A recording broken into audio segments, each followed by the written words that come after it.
Thank you for joining us tonight for Life After Death Paranormal Investigations. Tonight, we're going to be introducing the people on our team. You know myself, Ronnie. I'm the founder of Life After Death Paranormal Investigations, and my wife, Sarah, co-founder of Life After Death Paranormal Investigations. Tonight, we're just going to take this time, let everyone introduce themselves, and explain exactly what they do to their team, on the team. So, we'll go ahead and start over here on my other side. Layla, Hi. what got you into the paranormal and doing investigating? Investigating, it was kind of just, I became friends with Sarah and you, and kind of got, not pushed, but enticed, I guess. I didn't used to believe. I've had some religious conflicts and all of that, but it's fun and it's interesting to learn, and I have seen an apparition before that kind of got me to like solidify kind of my belief in it, and here I am now. Can you tell us more about the apparition that's solidified your belief in the paranormal? Yeah, about, I'd say probably three and a half years ago at my parents' house in Whitney, I was walking out the side door that leads to our carport, and out the corner of my eye, I saw like just a tall, like probably like 6'2" man, looked like a man. I remember he had dark blue jeans on, brown boots, a brown belt with a big old buckle, and a blue button-up shirt. Dark hair, glasses, but like he had no facial features. For like 2 seconds I saw him, and then he was gone, and it was... Was it like a traumatic experience when you saw it, or is it a very It was eerie? kind of comforting, only because it kind of reminded me of my grandpa. Like that's what it kind of felt like. But my grandpa's passed over 8 years ago, so, but it was kind of comforting more than traumatic. Okay. So how have you enjoyed being an investigator so far? It's fun. It's fun. I definitely didn't see myself doing this like probably a year ago, but it's fun, and I'm glad that I get to be a part of this, and it's like a second family. So. All right. And Casey, well, everyone could probably tell with the laptop on the table and all the audio equipment in front of you. So Casey's more or less our audio tech manager. He's been very helpful on making music and everything for the team. So Casey, why don't you tell us a little bit about yourself and getting into the paranormal? I got into the paranormal just because of that. Well, Ronnie here, he got me hooked on it really good. But when I was younger, I used to always stay at my grandparents' house. And there was one time I left my house, I thought my parents weren't there, and I went across the street to our neighbor. At least I thought it was our neighbor. But I knocked on the door, they answered. He took me back across the street, and then to knock on the door. My parents were in the house, and they asked me what I was doing outside, and the guy next to me that walked me back over to the house wasn't there no more. He never was with me. So ever since then, I believed in it ever since I was little. Yeah. There you go. And Kim, what about yourself? What got you interested in the paranormal and being on this team? I've always been interested in the paranormal. I've also had experiences in the past. I've physically been touched. It was kind of traumatic at the time, but I moved past that, and then I went to school with Sarah and saw that they were doing this, and I have experience in cleansing. So I reached out to Sarah, and here I am. Nice. What do you mean by cleansings? What exactly do you do with your cleansings? Wax sage, smoke cleansings, holy water cleansings. You can do cleansings through a house, through each room to cleanse the area and hopefully help the spirits move on. That's nice. And Sarah, what about yourself? You haven't really got time to talk about your experiences with the paranormal and being able to introduce yourself much, so tell us about yourself as well.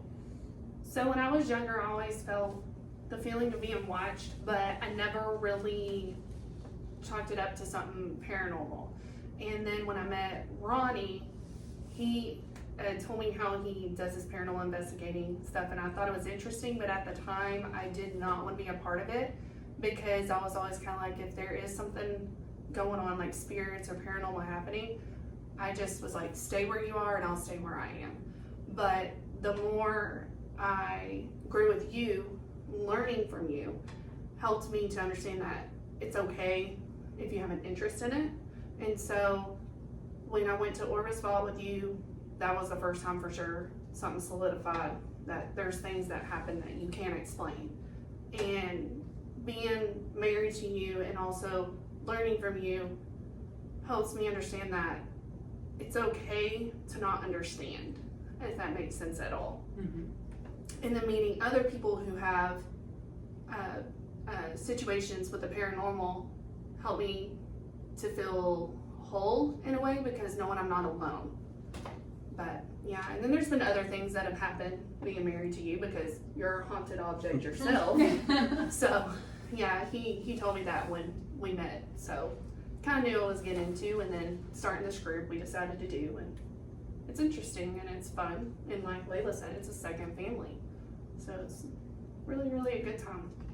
It's been awesome watching everyone grow with the paranormal here. I've been doing it for about 10 years now, and I need to give credit where it's due. I have a good friend named Brenda who helped teach me to be a good investigator and to be where I am now. So all that, my credit and my foundation work goes to her if she's watching this. So thank you, Brenda, for all your help. Wouldn't have had the knowledge I have now if it wasn't for you and what to implement towards this team on what to do and what not to do.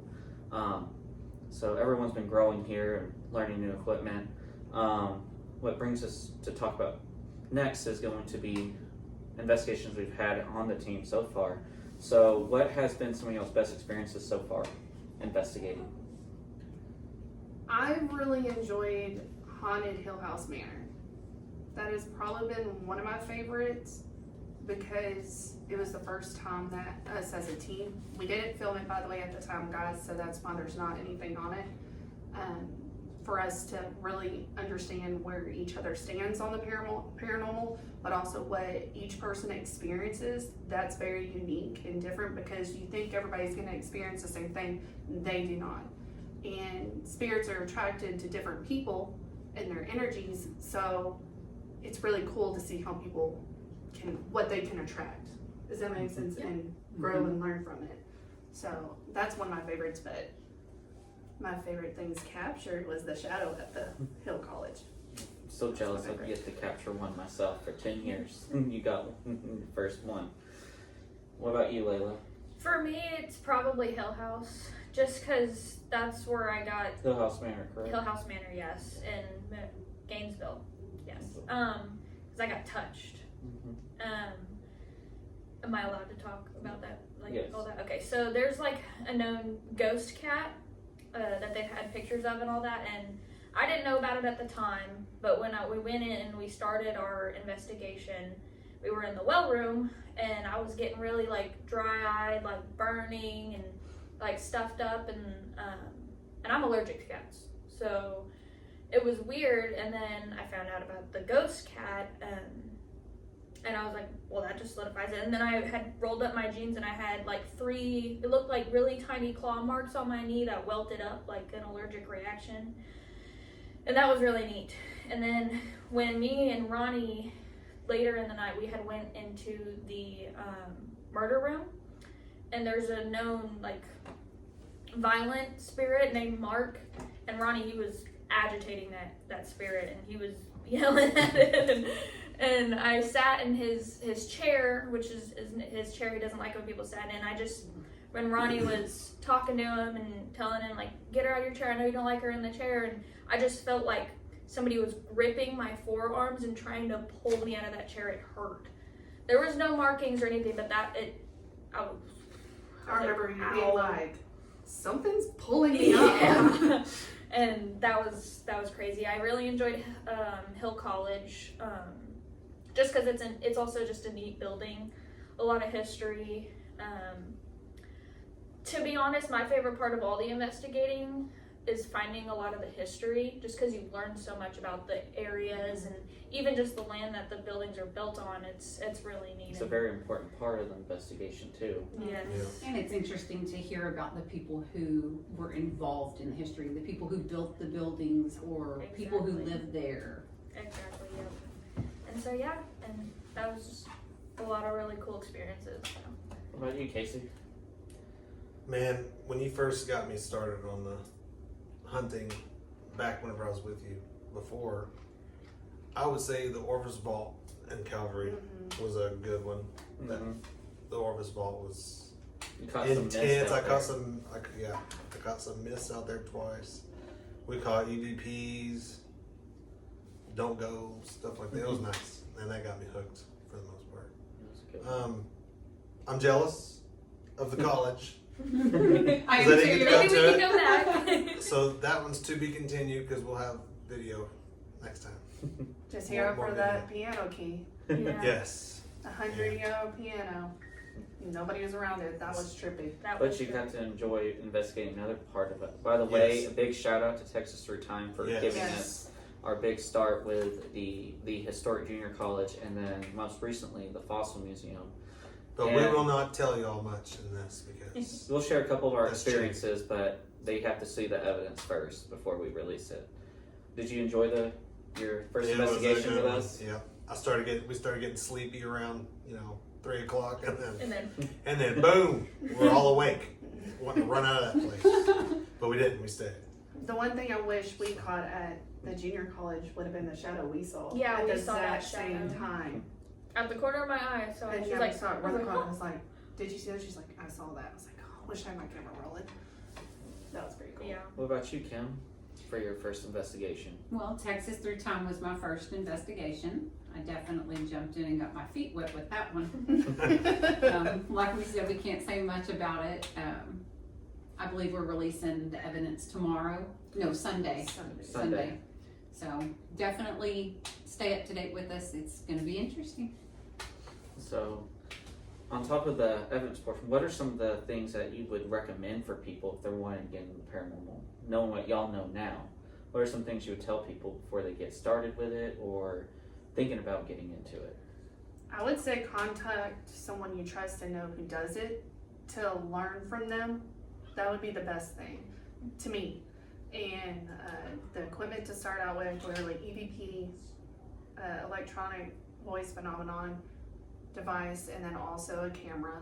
Like you could start with that stuff. I just got my first EVP recorder, so Yeah, it's fun though to learn from people who have years of experience.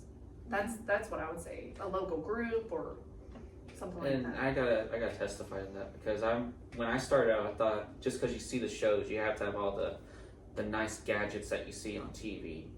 9 times out of 10, the evidence we release, it's a EVP or it's an experience that we all share together, which is credible from credible people. So when you start a group or you join a group, you need to make sure you can trust the people to your left and right, that they're not going to lie or fib on a report. Mhm. And that's what's going to build the haunting or the case. And I've never said, oh, your place is haunted because I got a spike or because I got S-Box. Yes, we have S-Box in our videos, but we do a lot of research and we have to analyze it. We share it through all of us before we even think about releasing it to anybody. So our evidence goes through thorough review, and we make sure we run it by the owners too as well before we tell them anything, before we give them a verdict on what we think about the location. Not every place is haunted as well. So what about you? you're gonna have downtime. Mhm. Definitely. Even like, cause sometimes we split up in groups and we go at different times, and even that's downtime for the group that's not investigating. You're not only are you gonna be just sitting there, but you have to be careful, like what you're saying, how loud you're talking. Like there's a lot of stuff that goes into that, and like y'all saw from the picture from the fossil museum, we're just sitting there on the couch because nothing was happening, and it's gonna happen more often than you think, and you just gotta power through and Have patience. have a lot of patience, yeah. Because that's when you start to get sleepy, but that's also when something happens and you're there, so. What about you, Casey? I would say one of the biggest things after listening to all the audio and the phasm, not whispering or not, trying to do your best at just talking normal. Even when you get spooked, you want to naturally go, "What was that?" Like when I tell And you you. whisper, and I do it. Everybody naturally wants to talk quiet because it's like I'm gonna hide. You're in the Whatever dark just and scared you're me, waiting, yeah. I'm gonna hide with my Mhm. voice. So if you, it's you have to throw away a lot of stuff that possibly could have been something, a phenomenon, and you can't use it. Then it's not credible. It's not credible, yeah. And we're trying to be 100% credible, so. What about you, Kim? One thing I've learned is it's not just running around in the dark looking for ghosts. There's a lot of research that you have to put into it, getting history on the building, the situation, the entities that may be there. You have to do interviews with the owners, residents if it's a household. There's a lot of work that goes into reviewing evidence. That's a big one. Yeah, lots of time. So a lot of time is put into it to produce. Most of credible. the work is done before and after the investigation. Right. Yes. The real investigating comes before and then after. Anyone can run into any building and try and become an investigator, but you're not. I'm going to call it how it is. You're not an investigator for just running in a building with a camera. Yeah. An investigator will do the hard work of looking at the history of the building, lining up interviews when you can, and it's not a I'm just going to do this and get everything knocked out tomorrow. Mm-hmm. This takes weeks on end, which is why we only have like one investigation a month. So we have a 30-day turnaround time on our evidence, because I make it to where, my wife, she said she didn't want to be a part of her everyday life, but that's not the case if you're wanting to take this serious and be a serious group. You have to dedicate some sort of your time, even when you're not doing an investigation, on learning what's new in the paranormal field and learning the foundational work, because no one is a professional, no one is an expert in this field. I don't care who you are or what you say you are, you're not an expert and you're not a professional, because it's always changing. You can't be an expert at it. You're always having to learn and constantly keep going. Going back to the education part of it too. Okay. Like all of us here at this table either have done them or are still doing them, like classes on learning about how to investigate, what you're looking for, Demonology. demonology. And you learn a lot You learn a lot. that you're doing wrong.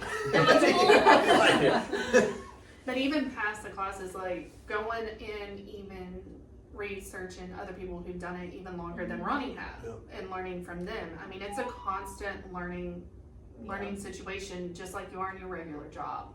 There's always a different view of things, or hey, you might can try this or that. Like, it's a constant learning. And something's always being updated too, Yes. like because people are always finding stuff out. And then each individual case is different, Exactly. so you have to approach it in a different manner each time. And I've been doing it for a long time now, and I recently, within the last 2 years, learned that a person could be the host for poltergeist activity. That was something I never thought of, and new clues to look for. So that was a very eye-opening moment on how I handle investigations. That was a big one for me, learning that. Yeah. Wrinkle. So, but the education is a very big thing. One thing is be comfortable with your decision on doing this, because you're gonna get a lot of backlash from certain people on doing it, and that is something I want to change as well. That people need to be aware that the supernatural is real. So yeah, there's things that we need to change in the paranormal field. You will get backlash if you start doing this.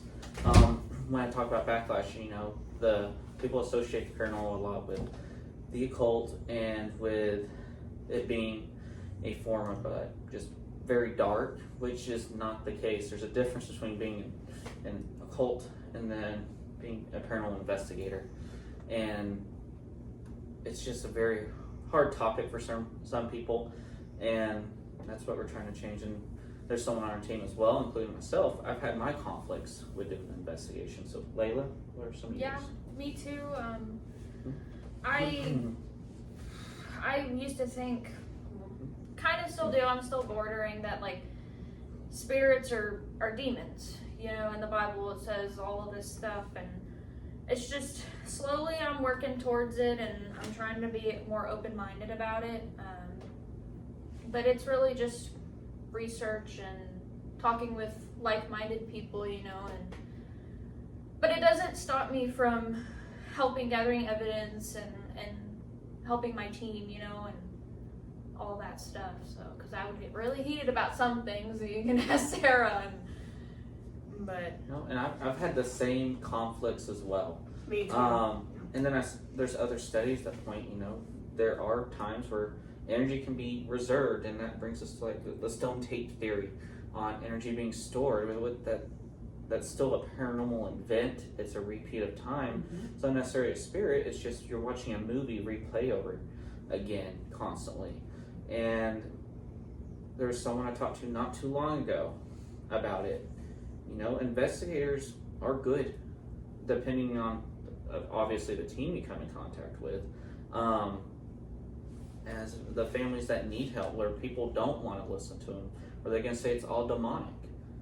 But no one else is going to come in there and help you solve a problem or believe you. And then that's going to put that person in so much turmoil. And I had an experience, and you know, my family didn't really believe me at the time. And I was able to go out and experience myself and realize it is real. You're not crazy. And I know we go to locations that are going to be good, that are fun, but it's more training to get exposure, because you can't always just go to every place and get the same thing. yeah, I'm kind of just going off on a rabbit hole here. no, But yeah, I've had my experiences with religion, and I went and talked to pastors. I'll get mixed reviews. I'll talk to I had the same situation growing up, which I'm still in the same faith base. So being a Christian, it's been hard to talk to people, but a lot of people I've talked to believe in this, because there's so many experiences that a lot of people have that can't be explained. And so to me, if there's all these different people having these interactions, how can it not be a thing? Like, there's some people who just don't believe it, and that's fine. You can believe that. There should be more paranormal groups that talk about this too. yeah. Yes. Because everyone gets sidelined and they get so invested in this, and they get all this guilt. And, you know, the Holy Spirit can be your guide and convict you when you're doing, you know, the wrong Absolutely. things. But at the same time, it depends on where you're at doing this. And what you're doing What to you're doing. make contact. It's a That very makes fine. it Mentality, big. too. Yes, mentality. We as have a well. fine line we walk. We How we we investigate. respect mediums. We respect, you know, people in other religions, pagans. You're going to run into them in this field, and I've ran into them numerous times. We respect them, and you know that's their thing. I'm not going to judge them any different. We're just more scientific. We're more approach. scientific, and we are And we're more. Christian based. We build our team off the Christian foundation, and our belief. That's why we have the scripture on our shirt. Yeah. And things And like that. when we went to Hill House, the caretakers, I believe, are pagan, and they helped solidify a lot of our investigation there, and were very helpful. And you can learn a lot from Yeah. everyone out here, and understanding them in these different backgrounds. And then understanding these other religions and understanding these different abilities helps you in your investigation as well. I'm not saying you have to go use these resources, but understand everything that's out there so you can be up for whatever you come in contact with. So like for us, we don't do like Ouija boards or summoning or conjuring up things or use ourselves as vessels for something, to use our bodies and voices for that. We don't do that. That's just personally what we don't feel comfortable doing. And that's okay if another group does. That's their personal preference on what they want to do. Our main goal is to go in there, document activity, and show people that this stuff's out there. And that they're not crazy Yes, that's a for big one. seeing and hearing things. And educate people Yeah. for the most part. Because too many people go in there and they open the wrong door, Yes. and it's bad. Yeah, education is a big, big thing. No, and I was one of those first ones who was young, dumb. I played with the Ouija board when I was a kid. I've always been a horror junkie as well. Yeah. But I never had any groundwork. Again, thanks for Brenda when I reached out to her. Reach out to credible teams Yes. and get the training if you want to do this. A lot of people want people to come help them, and they'll be more happy to take you. Just you gotta be smart and make sure you can do it. Some people just can't do it. And that's okay. It is okay if you can't do it. What about you? Have you had any religious preference? Christian based. Christian based. What about you, Casey? Christian based. Do y'all have any conflicts like with that in the paranormal? Like ever have questions or wonders or I think the only thing that I'd be concerned about is if you forget, my belief is forgetting to pray when you leave a place or telling them they can't go with you, if you come across something. And there's a good thing that talks about that, and I recommend it. You can find some of these classes on. There's one I recently took on Intro to Demonology, and it was through the Ghost Hunter store, and it opened my mind up to a whole bunch of things on prayer and relying on your faith, whatever faith you may believe in. Me, it's Christian faith, on putting your solid trust in that. sorry if you hear a dog background. It's life. We're dog Yeah. lovers, so dogs Yeah. are everywhere. Do And cat lovers. we want to talk about our upcoming investigations? So we do have a big investigation coming up, and that is going to be at the Haunted Hill House at Paranormal Wells. I'm not telling you the date, We but gotta keep you hooked and waiting, and interested. not telling you the date, but it'll be sometime this month. We are going to be investigating the Haunted Hill House in Paranormal Wells, It's okay. Texas. So it's going to be a good investigation, and we can't wait to share that with you. Are any of y'all excited about the investigation? Yes. Hill House? Yes. Very. I'm a little nervous. Going back I'm not with gonna more lie. knowledge is going to be great. Yeah. That's what I'm really excited about. And, Because Ronnie and Casey have already been to the Haunted Hill House. but I was So- definitely less knowledgeable than This is going to be my first big one, and I will say Your second investigation. I'm a little nervous. This thing's excited we get to go. This is the I first know, time I'm I've excited, done it. but Yeah, it's the first time Definitely I'm going nervous. to, and I'm nervous, but it's gonna be okay. I think that everybody's gonna calm down once we're there. Is In it the going to be groove. okay, Sarah? Shut up. Is it going to be okay? I don't want to tell them all that I can't. and that's one thing I love about our team is it is like a family. Yeah, absolutely. We You bicker like siblings. Oh, you know, yeah. we go into this all together. And we come it's- out We come all out all together. together. No man left behind. What's y'all's scariest experience you've had? Am I allowed to talk about it, or was at the Fossil Museum? You can talk about it. Okay. Mine was when we were up in the attic at the Fossil Museum and we were doing the yes and no pod, and Ronnie had asked, "Are you good?" And then like 1 second goes by and it's just no. No. My heart dropped. I was like, I need to get out of here. Some, Like, back- it was some it was back- scary. some backstory about that. There was no radios going on because radios can influence some of these devices So can vibrations. and vibrations, and none of that was going on when that happened, and we got that response. So that's a pretty good one. So yeah, the Just No Pod was your scariest experience? Yeah, I wasn't scared at. I did get scared at Hill House Manor when the alarm went off, but that wasn't paranormal related. But yeah, it would have had to have been that. What about you, Sarah? I've got a few, I'm not gonna lie. The first was when you took me to Wilderness Fall. He took me there as a date. So he's like, "Oh, you'll have fun. There's kids buried there, blah, blah, blah." I'm like, "Okay, I'll be great. Whatever." I was so scared, I'm not gonna lie.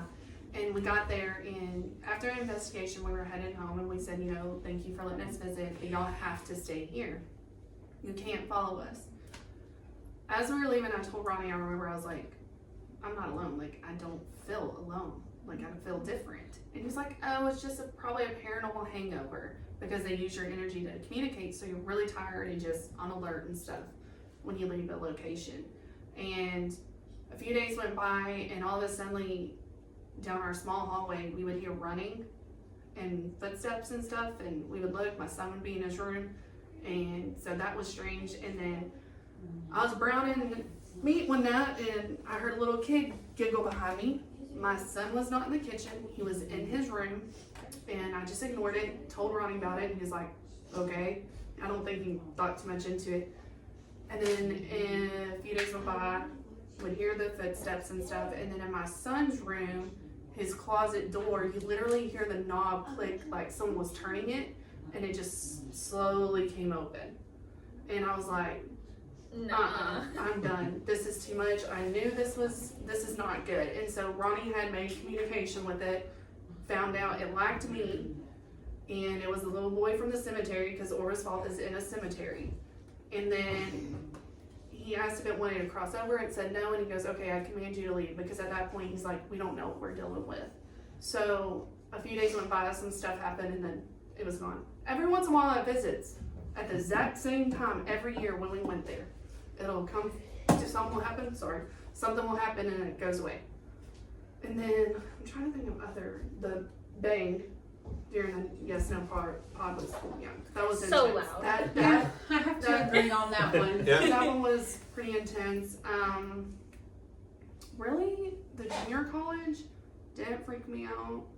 I'm trying to think of other things. Mule Skinners got creepy Yes, when Levin got it- scratched. 3 in I've the been- morning. On Yeah. the second floor, that was crazy because the communication through the Estes method was so accurate on information we found out afterwards about an individual.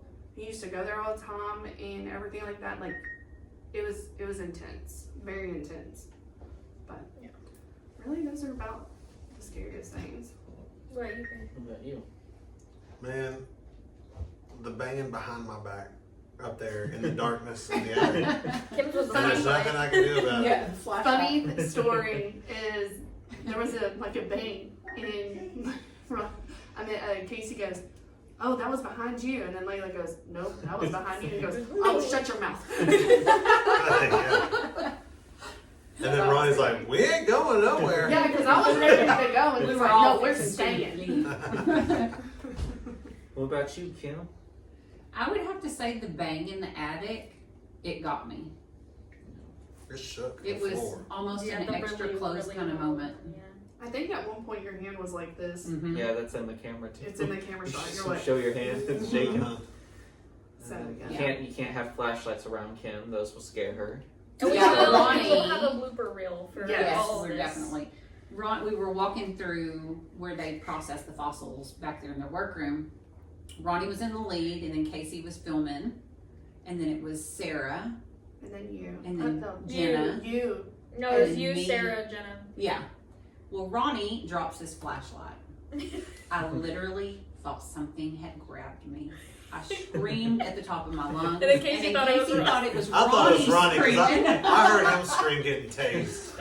So it sounded the same. It sounded the same. Now they're gonna need a backstory on the tasing because You'll they're get gonna it. think. We'll put him screaming on the tase video, and then we'll get Kim screaming in the thing back to back and forth. That way y'all. And then the can- gloves on the ceiling freaked you out. Oh, yes. Yeah. So yeah, I guess we're gonna put your tase scream on it. Sorry, it's what it is. One of mine happened at the Allen House there in Marlin, Texas. I was with Brenda at the time. She had the team called Two Feathers, and I was part of that team. And nothing was going on for the night. And I believe we were doing like a tour or a ghost, something to do with a paranormal event. And I was taking pictures on my little digital camera, trying to get anomalies or whatever I can get. And I started getting agitated because nothing was happening. This is where I had a little knowledge. I started taunting Mr. Allen in the house, and there was another investigator up there with me. She was standing right there at the doorway before it goes in this bedroom, and I was between these two twin beds and then a bathroom up on the second floor.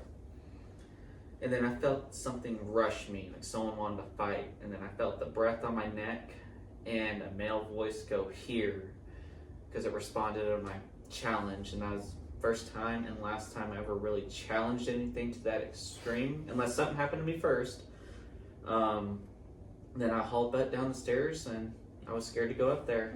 And that was one of my first few investigations I ever did, and I learned not to do that. That was one of the traumatic ones for me that I had. Well, Ronnie is very protective of his investigators too, because like when Levin at Mule Skinner's got scratched, Ronnie was mad because not because he was the one who got scratched, because one of his investigators, got not injured, but and so he was like, you gonna touch one of my investigators? I'm not gonna put all the words in there. He's like, why don't you come up to me, blah, blah, blah. And I'm like, yeah, you really learned from that here. He's very protective of us, which is good for a leader to be, But we're excited to see where this goes from here, and we thank y'all for joining us tonight. We will be doing our reveal with the owners of the Texas Through Time Museum here soon, sometime this week. And once that is done, we will be revealing all of our evidence to y'all and our full investigation video. Also, we want to include Adrian Adams, which is Layla's husband. He is security and monitor watch on our team. He's just not here with us tonight. I just wanted to make a shout out to He's him. camera shy. He worked all day and then stayed late that night and then worked the Yes. next day. Yes. So, If you have questions or anything like that, please leave comments. We want to talk to y'all and interact with y'all. Message us on Facebook. We have an email through there. You can email us. We also have a TikTok and an Instagram as well. yes, and then we do conduct private investigations. Yes. So, and that's more or less one thing I really want to do for people is to do the private residences, those who need help. So if you know anyone who is having experiences or would like some education on the paranormal, please reach out to us, and we'd be more than happy to sit there and talk with you about it or talk to them about it. And another thing I would like to put out there is to, if you have any questions regarding our evidence, so what we do with our evidence is we provide the raw footage to the owner or the resident who's allowing us to investigate there. They'll get all the raw footage from our memory cards, and they'll get copies of all that. And then we also save it as well, but we can run you through a breakdown of everything we do in that Yes. video for full transparency, so you can understand what's going on and what happened. So like our video we're going to release soon, you're going to see the evidence portion. We don't have enough time to sit there and show you hours and hours of investigating. We can't put a 6-hour video on YouTube. So we can't sit there and show you all 6-7 hours of it. But what we would be more than happy to is to send you the footage if you'd like footage, so you can see it for yourself and understand that everything we do is fully transparent as well. Also, if someone wants a private investigation done and they want to keep their investigation and information confidential, we do that as well. We actually did one a couple months ago. So we want y'all to know that if you have someone who you want us to help, that if they don't want it on social media, we do that as well. We do require a questionnaire to be filled out so we Yes. can understand everything about the person and the location. It's for their safety and our safety as well, so we know what we're getting into. We thank y'all for joining us tonight, and y'all have a good rest of y'all's night. Bye, Paranormal family. Bye.